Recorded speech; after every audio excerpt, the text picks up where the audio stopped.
World War II's heavy self-propelled guns reshaped battlefields with mobile firepower. We begin with Germany's formidable arsenal. Axis heavy SP guns of Germany. Sturmpanzer IV. The Sturmpanzer IV, nicknamed Brummbär, was a German assault gun designed for infantry support. It mounted a 150 mm short-barreled howitzer on a Panzer IV chassis. Crews valued its heavy firepower in urban combat, demolishing fortifications, though pilots and drivers faced slow maneuverability and vulnerability to anti-tank fire. Sturmtiger. The Sturmtiger was a German heavy assault vehicle armed with a 380 mm rocket-propelled mortar. Built on a WWII chassis, it delivered devastating fire against fortified positions.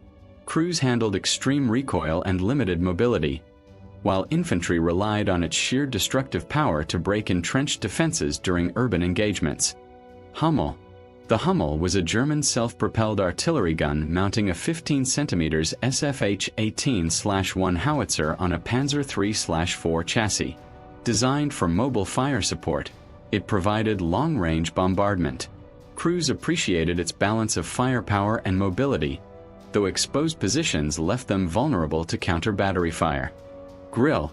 The Grille was a German light self-propelled gun mounting the 15 cm SIG-33 infantry howitzer on a Panzer XXXVIII-T chassis. It provided direct fire support for frontline units. Crews valued its mobility and rapid deployment, while infantry relied on its accurate, high-explosive shells to suppress enemy strongpoints. Nashorn. The Nashorn was a German heavy tank destroyer mounting the powerful 8.8 cm PaK-43 gun on a lightly armored chassis. It excelled at long-range anti-tank engagements. Crews appreciated its accuracy and firepower, though vulnerability to close-range attacks demanded careful positioning and support from infantry or other armored units. Karl Gerät. The Karl Gerät was a colossal German self-propelled mortar designed to demolish fortifications. Firing 60 cm shells, it required a dedicated crew and specialized transport.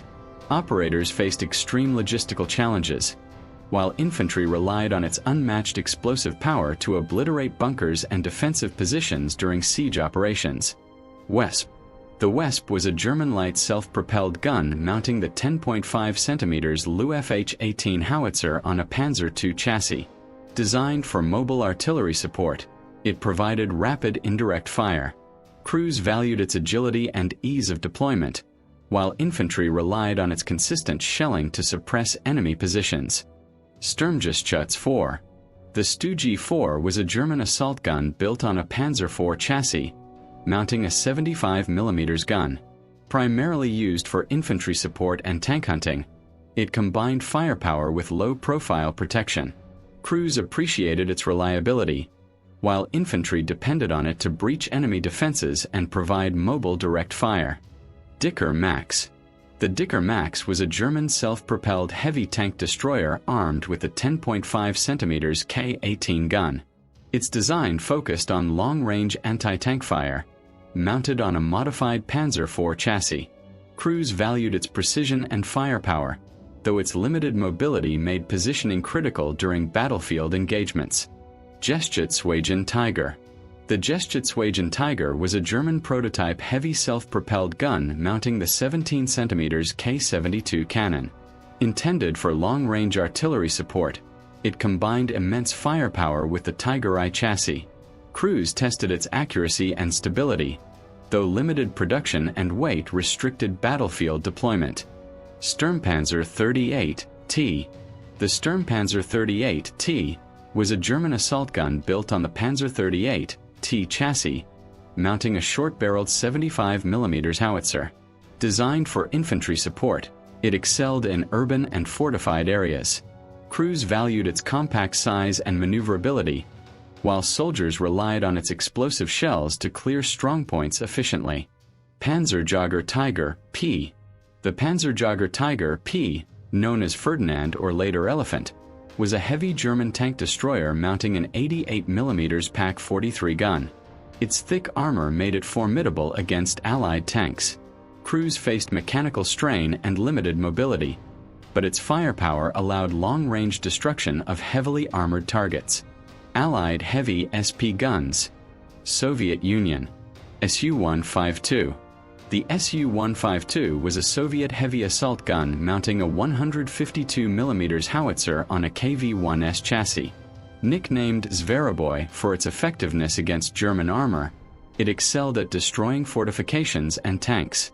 Crews valued its destructive power, though slow reloads and heavy recoil demanded careful tactical deployment. ISU-152. The ISU-152 was a Soviet heavy assault gun mounted on an IS-2 chassis, armed with a 152 mm gun howitzer. It excelled in both urban combat and anti-tank roles. Crews praised its immense firepower, while infantry relied on it to demolish bunkers and heavily armored German tanks during offensives. ISU-122. The ISU-122 was a Soviet heavy assault gun mounting a 122 mm gun on an IS-2 chassis. It provided long-range fire support against fortifications and armored targets. Crews valued its accuracy and range, while infantry relied on its powerful shells to suppress enemy strongpoints during major offensives. Su-100. The Su-100 was a Soviet heavy tank destroyer mounting a 100 mm D-10S gun on a T-34 chassis. Designed to engage German heavy tanks, it combined mobility with firepower. Crews valued its accuracy and speed, while frontline units relied on it to neutralize armored threats during both offensive and defensive operations. Su-122. The Su-122 was a Soviet self-propelled assault gun mounting a 122 mm howitzer on a T-34 chassis. It provided direct fire support for infantry, demolishing bunkers and fortified positions. Crews valued its reliability and mobility, while soldiers relied on its explosive shells to suppress enemy defenses during assaults. Su-14.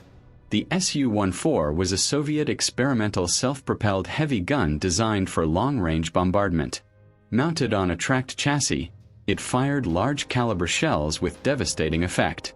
Crews faced slow aiming and loading, but its sheer destructive power made it a formidable tool against fortified positions and strategic targets. Su-203. The Su-203 was a Soviet prototype self-propelled gun designed to carry a massive 203 mm artillery piece. It aimed to combine heavy firepower with mobility. Crews tested its stability and firing range, while engineers evaluated its potential to deliver devastating bombardments against fortified enemy positions. KV-2 SP gun variant. The KV-2 self-propelled variant mounted a 152 mm howitzer on a KV-1 chassis, designed for assaulting fortifications. Its massive turret allowed high explosive firepower against bunkers. Crews contended with slow reloads and heavy recoil, while infantry relied on its destructive capability to break enemy defensive lines. Moving on to Allied heavy SP guns of United States. M12 gun motor carriage. The M12 gun motor carriage was an American self-propelled gun mounting a 155 mm howitzer on an M3 Lee chassis. Designed for long-range fire support, it delivered heavy shells against fortifications. Crews valued its mobility and ease of setup, providing infantry with reliable artillery support on advancing fronts. M40 gun motor carriage. The M40 was an American self-propelled gun mounting a 155 mm gun on a modified M4 Sherman chassis. It provided long-range artillery support with improved mobility. Crews valued its stable firing platform, while infantry relied on it to bombard fortified positions and suppress enemy strongpoints during offensive operations. M43 howitzer motor carriage. The M43 was a U.S. heavy self-propelled howitzer mounting a 203 mm gun on a modified M4 Sherman chassis. It delivered powerful high-explosive shells over long distances. Crews valued its destructive capability, while infantry depended on it to demolish enemy fortifications and provide decisive fire support during assaults. M55 gun motor carriage. The M55 was an American self-propelled heavy gun mounting a 203 mm cannon on a tracked chassis. Designed for long-range bombardment, it combined mobility with firepower. Crews valued its accuracy and range, while infantry relied on its destructive shells to neutralize enemy fortifications from a safe distance. T-92 Heavy Tank Gun Carrier. The T-92 was an experimental American heavy gun carrier mounting a 240 mm gun on a reinforced chassis. Designed for extreme firepower, it could demolish bunkers and fortified positions. Crews tested its stability and mobility, while planners evaluated its potential for delivering decisive, high-caliber artillery support. Allied Heavy SP Guns of United Kingdom. Churchill AVRE. The Churchill AVRE was a British heavy assault vehicle mounting a 290 mm petard spigot mortar. Designed to destroy bunkers and fortifications, it combined heavy firepower with the Churchill tank's armor. Crews valued its precision demolition capability, while infantry relied on it to breach enemy defenses during assaults. Bishop. The Bishop was a British self-propelled gun mounting the 25-pounder Howitzer on a Valentine tank chassis. It provided mobile artillery support for infantry, delivering indirect fire quickly. Crews appreciated its reliable performance, while soldiers depended on its shells to suppress enemy positions and support advancing units. Sexton. The Sexton was a British self-propelled gun mounting the 25-pounder Howitzer on a Canadian Ram tank chassis. Designed for mobile artillery support, it combined firepower with improved speed. Crews valued its maneuverability, while infantry relied on it for accurate indirect fire and rapid deployment on advancing fronts. Archer. The Archer was a British self-propelled tank destroyer mounting the 17-pounder gun on a Valentine chassis, reversed for rearward firing. Its low profile enabled ambush tactics. Crews appreciated its potent anti-tank capability, while infantry relied on it to engage enemy armor from concealed positions effectively. Axis Heavy SP Guns of Italy. Semovent de 149 of 40.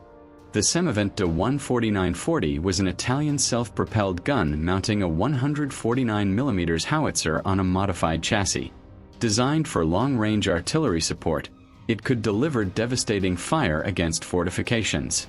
Crews valued its heavy shells, though limited production and mechanical issues restricted its operational impact.